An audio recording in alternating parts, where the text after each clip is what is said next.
What's it like to live and work on a US Navy ship? To find out, I spent 24 hours aboard the USS Ross, a US Navy destroyer that was deployed to Europe as part of NATO's naval forces. There you go.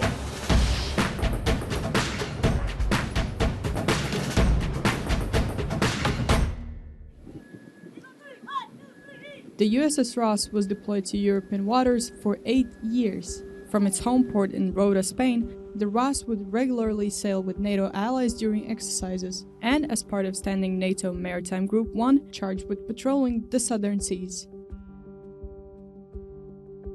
As a guided missile destroyer, the Ross boasts a powerful arsenal and advanced sensors which make it an asset for NATO's maritime forces. At more than 150 meters long, the Ross is home to roughly 280 sailors. For them, this is their home, their office, their gym, and their dining quarters. This is my first time on a US Navy ship. Because this is unknown territory for me, I wanted to start with a tour.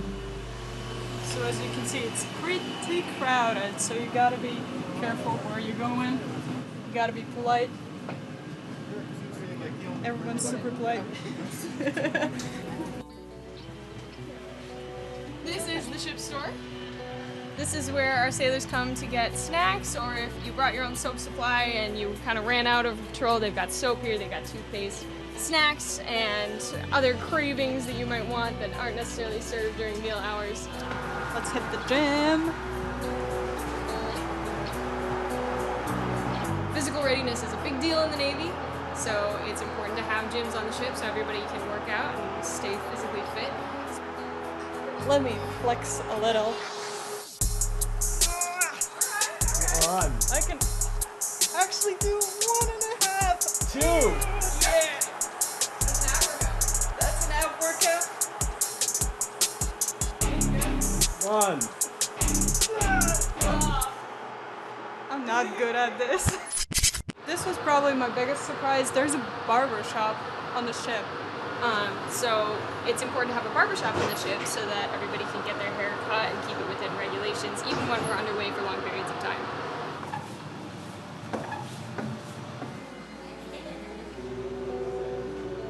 So we're in the kitchen right now, and I heard it's not called a kitchen, but it's a galley.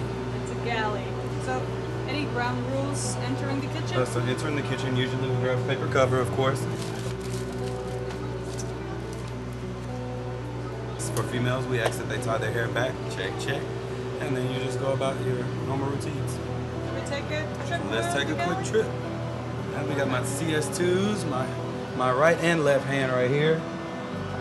They do everything they need to do and they look out for our guys. That's all I could ever ask. There's one of the food preparation stations here. We got the copper pits that they work in. They cook things. We have meats. We also have a night crew that does a lot of preparations for us also. So it's a small galley. It's a DDG, so it's not big like on a carrier or anything like that. How many people do you have to serve? So on average, with no guests, we have approximately 300, a little over 300 people that we serve. We try to have at least 45 days worth of food off the bat. And so they start our best year lunch. That is a lot, breakfast, small, and vessels such as this.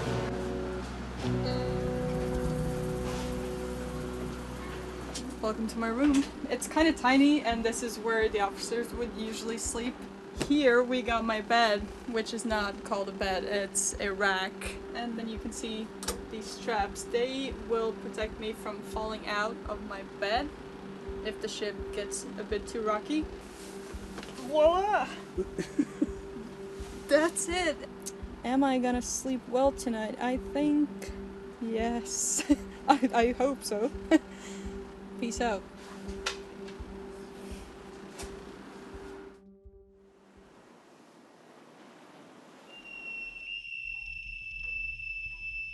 During an exercise, NATO ships train on everything, from sailing in formation to gunnery drills.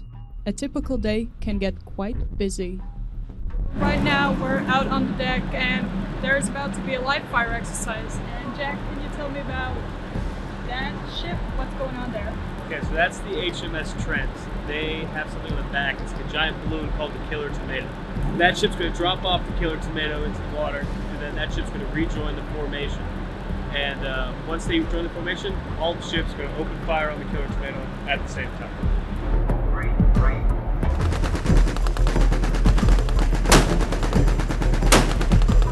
Very, very, very loud. I did not expect it to be that powerful.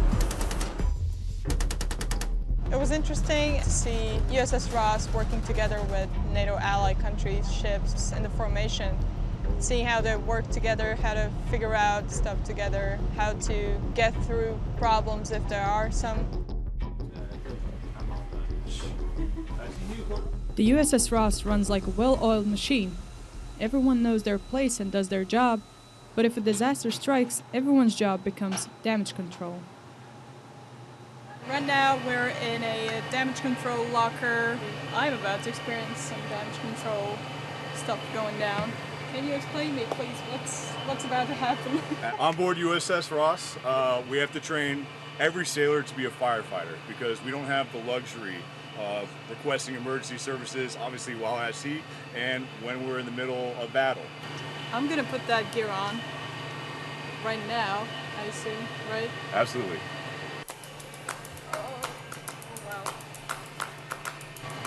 It's already hard to move in this thing. This is a breathing apparatus that we use to ensure that none of our firefighters are breathing any of that toxic air. I feel very, very heavy. There you go. Looking for any last minute skin. It's your hand right there. You have to do this in 2 minutes? 2.5 minutes. Oh my god. I'm so slow, but I'm not the worst, probably, you know? No. Not for your first time. You're doing just fine. He's lying. There you go. All right. So last but not least, the Navy Firefighting Thermal Imager. What this is for is seeing through smoke, helping you identify hot spots that are located after we put out a fire, as well as finding the base of the fire during an attack. The location of the fire was located on starboard side, mid-level. That's the area you're going to be searching for your hot spots in. Are you ready?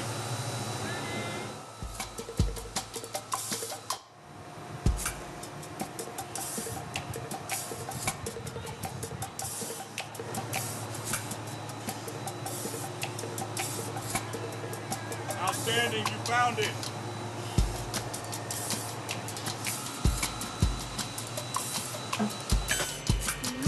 Yep.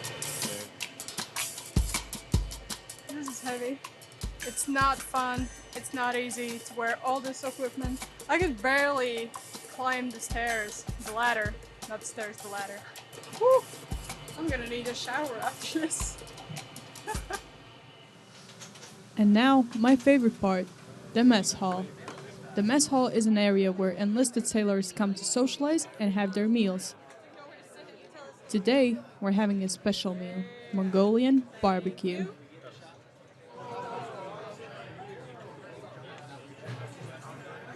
How is it? Hot.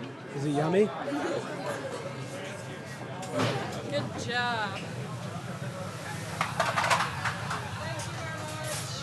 Definitely the best meal I've had on an exercise. Props to you, USS Ross. I don't think I would last 4 months out here on a ship. You get kind of claustrophobic. You want to get some of your own space, but that's not really possible. The sailors here are pretty friendly. They're very nice. You can see that they're very, very focused on their job. And from what I've seen, I know it's a tough job,